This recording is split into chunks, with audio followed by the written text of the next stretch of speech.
Hello दोस्तों, स्वागत है आपका हमारे यूट्यूब चैनल बुलंद आगाज़ में। आज हम बात करने वाले हैं एक ऐसी घटना पर जो मध्य प्रदेश को ही नहीं बल्कि पूरे राज्यों को हिलाकर रख दिया है।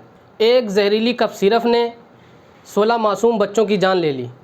इसका जिम्मेदार सिर्फ कंपनी, डॉक्टर ही नहीं बल्कि गवर्नमेंट और सिस्टम की लापरवाही भी है। बच्चों को तेज़ बुखार, खांसी और जुकाम हुआ। घर वाले उन्हें डॉक्टर के पास ले गए और डॉक्टर ने एक कफ सिरप प्रिस्क्राइब किया जिसका नाम था कोल्ड रिफ। लेकिन दवा पीते ही बच्चों की हालत ख़राब होने लगी। उल्टी, पेट दर्द और शरीर में सुस्ती की प्रॉब्लम आने लगी और जांच में पता चला कि किडनी फेल हो गई है। छिंदवाड़ा में करीब 14 बच्चों की मौत हो गई। उसके बाद डिस्ट्रिक्ट बैतूल के आमला ब्लॉक में भी 2 बच्चों की मौत हुई। इन्वेस्टिगेशन में पता चला जो सिरप बच्चों को दिया गया है उसमें डाई एथाइलिन ग्लाइकोल पाया गया है। ये वही केमिकल है जिसने कई देशों में भी बच्चों की जान ली है। अब बात करते हैं उस केमिकल के बारे में कि वो इतना खतरनाक कैसे और क्यों हो सकता है। एंटी फ्रीज और सॉल्वेंट के रूप में यूज़ होता है, लेकिन ये इंसानों और ख़ासकर बच्चों के लिए बहुत जहरीले होते हैं। जब ये बॉडी में जाते हैं तो ये और भी टॉक्सिक कंपाउंड जैसे डाईग्लाइकोलिक एसिड में बदल जाते हैं जो कि इम्पॉर्टेंट आर्गन्स को, यानी कह लें कि वाइटल आर्गन्स को नुकसान पहुंचाते हैं। इस केमिकल से बच्चों में मरने के मेजर रीज़न कुछ इस तरह थे: kidney damage, metabolic acidosis, neurological disorder, neurological damage जिसकी वजह से हाई मोर्टेलिटी रेट बढ़ा और बच्चों की जान गई। इसीलिए अगर ऐसे केसेस होते हैं तो उसके लिए टाइमली डायग्नोसिस और इफ़ेक्टिव ट्रीटमेंट ज़रूरी है। ऐसा कुछ होता भी है तो हमें कोशिश करनी चाहिए कि हमें अच्छे से अच्छे डॉक्टर के पास जाना चाहिए और सिचुएशन के बारे में बताना चाहिए, वरना ये इतने ख़तरनाक केमिकल होते हैं कि बच्चों की जान तक ले सकते हैं। बच्चों में ये केमिकल डाई एथाइल ग्लाइकोल और एथाइल ग्लाइकोल मुख्य रूप से किडनी फेल करते हैं। इस वजह से मेटाबॉलिक इम्बैलेंस, पेट दर्द, उल्टी, दिमाग पर असर और कुछ सीरियस केसेस में मौत भी हो सकती है। नॉर्मल कंडीशन की बात करें तो डाई एथाइल ग्लाइकोल केमिकल का जो सेफ लिमिट है वो है 0.1%। इसका मतलब अगर कफ सिरप में 0.1% से ज़्यादा ये कंपाउंड मिलते हैं तो उसे टॉक्सिक माना जाता है। लेकिन मध्य प्रदेश के जहरीले कफ सिरप कोल्ड रिफ में 48.6% डाई एथाइल ग्लाइकोल पाया गया था, जो कि सेफ लिमिट से लगभग 500 गुना ज़्यादा है।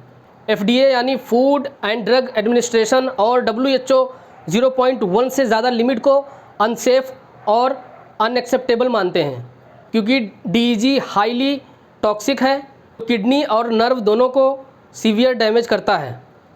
मैक्सिमम सेफ लिमिट 0.1% और जो जहरीले कफ सिरप में पाया गया था उसमें 48.6%, 48% पाया गया था। इतनी हाई क्वांटिटी ह्यूमन बॉडी के लिए डेडली है। अब बात करते हैं कि गवर्नमेंट इसमें ज़िम्मेदार क्यों है। NDTV रिपोर्ट के अनुसार 11 बच्चों की मौत के बाद भी पोस्टमार्टम नहीं हुआ, जबकि उनके परिवार तैयार थे। तमिलनाडु जैसे स्टेट में इसे 24 घंटे के अंदर बैन कर दिया गया। मध्य प्रदेश में डिले होने की वजह से और भी मौतें हुई। ये क्लियर एडमिनिस्ट्रेटिव फेलियर है। सिरप बनाने वाली कंपनी को गवर्नमेंट से लाइसेंस मिला हुआ था। इसका मतलब है रेगुलेटरी बॉडीज़ ने अपना काम ठीक से नहीं किया। FDA और ड्रग कंट्रोलर दोनों की तरफ से मॉनिटरिंग में एक बड़ी चूक हुई है। बच्चों की मौत के बाद भी फार्मेसी में रेड और चेकअप डिले हुआ, जिसकी वजह से टॉक्सिक सिरप मार्केट में धड़ल्ले से बिकता रहा। 48.6 डाई एथाइल ग्लाइकोल मिलने से ये पता चलता है कि टेस्टिंग और अप्रूवल सिस्टम दोनों में सीरियस फॉल्ट था। तो चलिए आपको बताते हैं इसमें क्या क्या एक्शन हुए। डॉक्टर परवीन सोनी को अरेस्ट कर लिया गया है। सिरप बनाने वाली कंपनी श्रीसन फार्मास्यूटिकल्स पर केस दर्ज किया गया है और उस बैच के सिरप पर बैन लगा दिया गया है और उसके सारे स्टॉक को सील कर दिया गया है। और इसके लिए गवर्नमेंट ने SIT यानी स्टेट इन्वेस्टिगेशन टीम बनाई है। और उम्मीद है कि जल्द से जल्द सब पर एक्शन होगा। और इस पर वहाँ के सीएम का बयान आया है कि जो लोग इसमें इन्वॉल्व हैं उनके ऊपर सख्त से सख्त कार्रवाई होगी। और इस इंसिडेंट से हमें ये पता चलता है कि दवा हो या खाना, उसमें गवर्नमेंट की रिस्पॉन्सिबिलिटी सिर्फ रूल्स बनाने के लिए नहीं बल्कि फॉलो करने के लिए भी होना चाहिए। अगर वक्त पर टेस्टिंग मॉनिटरिंग होती तो जितने बच्चों की जान गई है वो बच सकती थी। अब यहाँ पे सबसे बड़ा सवाल ये पैदा होता है, इतनी डेंजरस दवा मार्केट में आई कैसे? क्योंकि इंडिया या किसी भी देश में कोई भी मेडिसिन बिना गवर्नमेंट के अप्रूवल के मार्केट में नहीं आती है। दवा की क्वालिटी चेक, कंपनी अप्रूवल और लैब टेस्टिंग, ये सारी चीज़ें गवर्नमेंट के अंडर में होती है।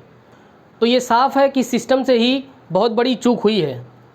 अगर प्रॉपर चेकिंग और मॉनिटरिंग होती तो इतनी बड़ी ट्रेजेडी को रोका जा सकता था।